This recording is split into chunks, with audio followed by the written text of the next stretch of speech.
Welcome to Kenton Teaches. Enjoy the video. You begin by opening Filezilla and launching Site Manager immediately. This gets you straight into connection settings.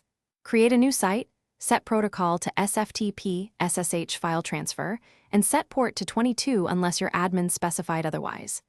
Enter the host name exactly as provided, then pick a logon type.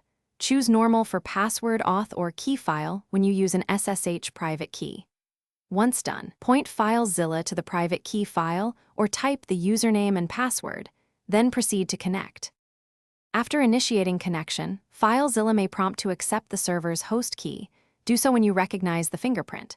If your key is in PPK format, convert to an open SSH key first because Filezilla expects open SSH. This avoids authentication failures. Once authenticated, you'll see local and remote panes. Navigate to the target folders, drag and drop to transfer, and monitor the queue at the bottom. Make sure transfer type, binary vs ASCII, is correct and adjust remote file permissions when necessary. To complete, verify transfers by checking file sizes and timestamps on the remote server so you know the data arrived intact. When finished, hit disconnect and save the site entry in Site Manager so you don't retype settings later. If something goes wrong, first check common issues. Ensure port 22 is open on both ends and your firewall allows outbound Sftp. Confirm your private key file has correct permissions and is the right format.